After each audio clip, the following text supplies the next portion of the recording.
Merci d'être avec nous dans le club sur LCI ce vendredi pour vous accompagner. Le général François Chauvency, bonjour général, merci d'être là. Magali Barthès, bonjour. Et Bertrand Galichet, merci aussi à vous d'être là. Dans un instant, une poussée de fièvre entre deux puissances nucléaires, l'Inde et le Pakistan sont au bord de la guerre. L'ONU leur demande de calmer le jeu. On va vous expliquer pourquoi et quels peuvent être les risques et les conséquences de tout cela. Mais d'abord, c'est le plus haut gradé russe tué en Russie depuis le mois de décembre 2024. Le général Moskalik a succombé suite à l'explosion d'un véhicule garé devant chez lui. Voici les images. Ça se situe dans la grande banlieue de Moscou. Il était âgé de 59 ans, mais surtout il travaillait pour une unité militaire qui planifiait les opérations russes en Ukraine. Alors, ce n'est pas la première attaque sur le sol russe, évidemment, depuis le début de l'invasion globale en février 2022. Mais cette attaque, Magali, qu'est-ce qu'elle nous dit ? Il n'y a aucune réaction évidemment côté ukrainien, mais on a vu déjà des Ukrainiens opérer en Russie.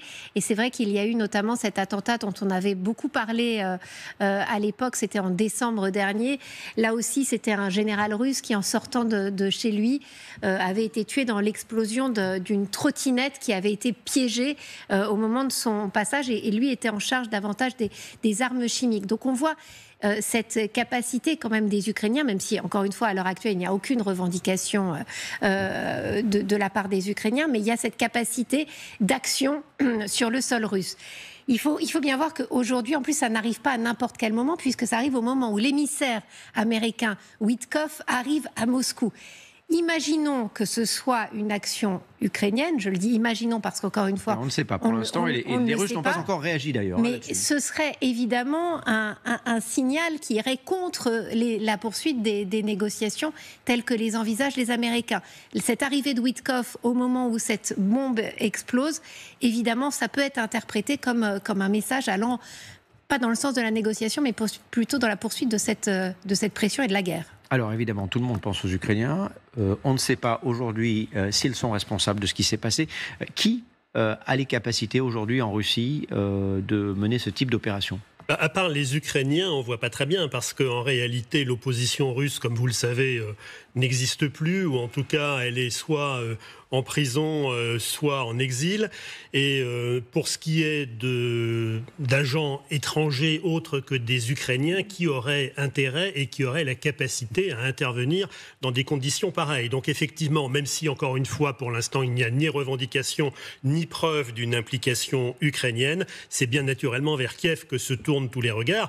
Et si c'est le cas, c'est un message, en effet, qui dit « Nous ne sommes pas vaincus, nous avons la possibilité encore de frapper au cœur de la capitale russe, au cœur du système militaire russe, et il faut compter avec nous, nous ne sommes pas des perdants ». Ça, c'est, je crois, un message très important, ça serait un message très important si c'était avéré, parce que dans ce moment crucial, où, comme on le disait tout à l'heure, la Russie obtient presque tout et l'Ukraine quasiment rien, c'est naturellement un signal très fort qui est envoyé, qui serait envoyé, je mets encore un conditionnel, par les Ukrainiens à Poutine. Je vais encore continuer à tirer le fil. On est sur des hypothèses, évidemment. C'est une opération relativement bien calibrée lorsqu'on regarde le mode opératoire, lorsqu'on regarde la cible, lorsque l'on regarde évidemment, comme vous l'avez rappelé, le temps dans lequel est menée cette opération, au moment de la visite de l'émissaire de Donald Trump à Moscou. Est-ce qu'on peut imaginer, encore une fois, on ne parle que d'hypothèses, cette opération n'a pas été revendiquée, ni les Ukrainiens, ni les Russes n'ont réagi officiellement, en tout cas à ce qui s'est passé tout à l'heure. Est-ce qu'on peut imaginer que le pouvoir russe se cache derrière pour dire, voilà, ce que les Ukrainiens font, ils sont aussi responsables que nous de la situation, on ne peut pas leur faire confiance, etc., etc. Ce ne serait pas, général, vous le savez mieux que moi, la première fois que Vladimir Poutine ou ses sbires organisent des opérations sur le sol russe. Bon, déjà, voyons quand même ce qui s'est passé. C'est quand même une attaque qui se fait sur une haute autorité qui théoriquement est protégée. Donc théoriquement, on ne sait pas où elle habite, on ne sait pas quand elle se déplace. Donc ça veut dire quand même qu'il y a un service derrière de renseignement qui a été capable, si c'est un service de renseignement, d'amasser les informations capables de mener cet acte terroriste. Parce qu'on n'est pas en temps de guerre. Rappelons notre opération spéciale en Ukraine. Donc finalement, ça va être qualifié d'acte terroriste. Maintenant, est-ce que ça n'a pas un autre sujet ? Est-ce que c'est forcément les Ukrainiens ? Moi, je dirais que je n'ai aucune idée sur la question. Ça fait quand même on a peu de retours d'informations depuis des mois. sur des actions des services secrets ukrainiens en Russie. Ça fait plusieurs mois qu'on n'entend rien. Il n'y a pas d'attentat mené, il n'y a pas de destruction de sites sensibles. Alors même si les Russes peuvent camoufler une partie de l'information, mais quand les Ukrainiens font quelque chose, ils communiquent sur la question. Et ça fait des mois. Avec les réseaux sociaux, ça devient de plus en plus difficile. On voit que les images qu'on obtient, nous, on les obtient via, évidemment, les dizaines, les centaines, les milliers. Donc, on n'en a pas. Donc, de Russes qui se servent des réseaux sociaux. C'est une autre cause qu'une cause ukrainienne. En plus, je ne sais pas si une grande communication a été faite sur la visite de l'émissaire américain ce jour-là. Bon, voilà, tout ça s'est mis ensemble. Bon, moi, j'ai une autre réflexion. Je dis simplement qu'aujourd'hui, on découvre finalement la vulnérabilité des uns ou des autres et que quel que soit le pays, on doit se poser la question de la protection de ceux qui dirigent, qu'ils soient militaires ou civils. Car l'attentat est devenu, je dirais, une facilité.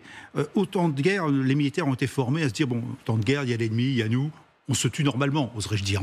Aujourd'hui, on voit que les actes que je qualifierais de terrorisme, en soi, peuvent être pratiqués pour effectivement décapiter, je dirais, un commandement adverse ou n'importe quoi. Et ça rentre maintenant dans un jeu qu'on a peut-être un peu oublié, qu'en temps de guerre, je ne dirais pas que tous les coups sont permis, mais pas loin, et que ce genre d'action doit être prise en considération justement dans le cadre de la durée d'une guerre où il faut protéger ceux qui planifient les opérations.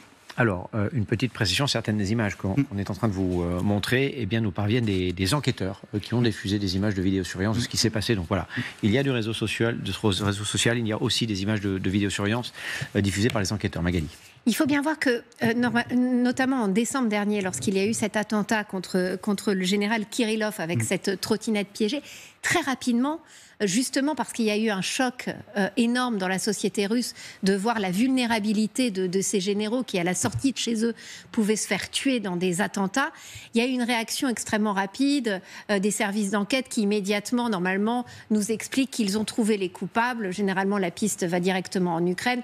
Tout est extrêmement bien présenté et emballé pour expliquer que ce sont des terroristes ukrainiens. Donc on va voir là si la rapidité de l'enquête est la même que lors des épisodes précédents. Parce qu'il y avait quand même une volonté, justement parce que ces images, elles sont diffusées, on ne peut plus les empêcher de toute manière.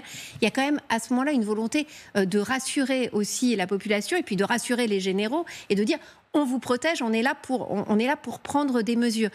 C'était en décembre dernier, la dernière attaque du genre. Ça fait quand même pas si longtemps, donc ça montre quand même que si ce sont bien les Ukrainiens, des capacités d'action sur le sol russe qui n'ont pas diminué malgré les mesures qui ont dû être prises du côté du pouvoir russe pour protéger les généraux, parce qu'on a bien compris qu'ils sont devenus en effet, comme vous le disiez, une cible dans cette guerre. Bertrand Galichet, les militaires russes ne sont plus en sécurité chez eux, parce que c'est aussi ça le message. C'est ce qu'on retient de ce qui s'est passé tout à l'heure. Alors encore avec ce conditionnel, si c'est une action des Ukrainiens, ce serait effectivement l'un des messages envoyés avec celui que j'évoquais tout à l'heure, c'est-à-dire l'Ukraine serait susceptible, aurait la capacité de taper au cœur du pouvoir et au cœur du système militaire. Sur l'absence de revendication, parce qu'il y a eu d'autres explosions à Moscou, je suis un peu plus prudent, c'est-à-dire que Kiev n'a pas toujours revendiqué ce qui s'est passé.